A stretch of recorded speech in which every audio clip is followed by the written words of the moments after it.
হঠাৎ যেন গ্ৰহণ লাগিল মাদাৰ অল্ড এজ হোমত 2010 চনত প্ৰতিষ্ঠা হোৱা প্ৰয়াত প্ৰমোদ তালুকদাৰৰ সোঁৱৰণিত মাদাৰ অল্ড এজ হোমত ইমান বছৰে মনিকা ছ'চাইটি সিজুবাৰী বিহাৰী বস্তি হাতীগাঁৱত অৱস্থিত।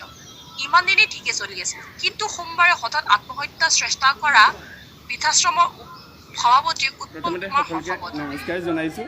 কালি এখন কমিটি গঠন হ'ল, তাৰপিছত নিতুমণি দাই মীমাংসা কৰি দিলে। নিতুমণি দাই প্ৰেচিডেণ্ট হ'ল, 4জন নতুন ল'ৰা হ'ল। তাৰে ৰাতিপুৱা এজনে ডি নিউজৰ তেওঁ সাংবাদিক হেনো, তেওঁ মোক ৰাতিপুৱাই দম দিছে কিবা এটা কথা, মই কিবা পোষ্ট এটা ভুলবশতঃ ডিলিট হ'ল, তাৰপিছত মোক দম দিছে।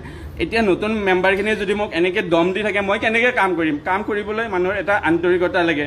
এইকেইদিন মনিকাই মোক 1.5 মাহৰ ভিতৰত মোক 2বাৰ থানাত লৈ গ'ল মিছা বদনাম দি কিনে। মই কেতিয়াও তাইৰ অপকাৰ কৰা নাই। ছ'চিয়েল ৱেলফেয়াৰৰ পৰা মানুহ লৈ আহিছে তাই মোৰ বিপক্ষে ক'বলৈ। এই বৰ্মাকো কৈছে মই গালি দিবলৈ। কৈছে কি কৈছে?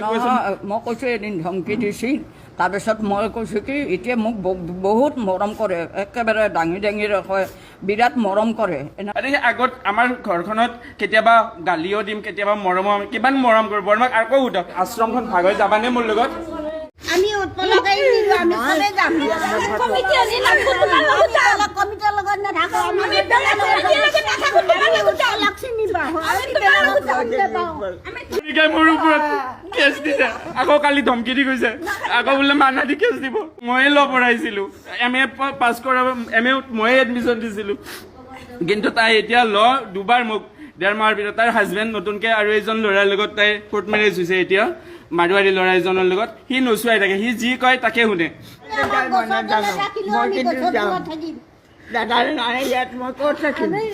মই লৈ যাম, তোমালোক এৰি থৈ নাযাওঁ। যোন যায় মনিকাটো ভাল আছিলা তুমি, তুমি কেৰিয়াৰৰ কথা শুনি কিয় নাচি আছা? মনি এনেকে কিয় কৰিলা তুমি? তুমি কিয় পুলিচত যাবা? মোক দুবাৰ পুলিচত তাতি পঠাইছে। বাৰে বাৰে মনিকাই তাই ভয় দেখাই। তাই 9টা বছৰ, আশ্ৰমখন বেলেগক কিয় গতাই দিব? 9টা বছৰ মই এই আশ্ৰমখনতে আছো। কেতিয়াবা যদি ঘৰত যাওঁ মোৰ চিন্তা হৈ থাকে, কোনোবা পৰি গ'ল নেকি বিচনাৰ পৰা। মনি হৰ্ষৰ যদি যাই সব আইতা যাব পাৰে, তোমাৰ আশ্ৰম খালী হৈ যাব। তুমি ভাবা নাই মনি? বহুত ভুল কৰিছা, বহুত ভুল কৰিছা। আমি সবে গুচি যাম। মনি উৎপল যোৱা জেগাত আমি সবে গুচি যাম। কোনেই মনিকা ইমান দিনে ধুনীয়াকৈ চলি থকা আশ্ৰমখন, বৃদ্ধাশ্ৰমখনৰ মানুহখিনিক কলৈ যাব? এতিয়া উৎপলৰ সঠিক ৰায়ৰ বাবে সমাজ কল্যাণ মন্ত্ৰী অজন্তা নেওগ আৰু মুখ্যমন্ত্ৰী হিমন্ত বিশ্ব শৰ্মা হস্তক্ষেপৰ লগতে উচিত তদন্ত কৰি দোষীক শাস্তি প্ৰদানৰ আহ্বান জনাইছে স্থানীয় ৰাইজে।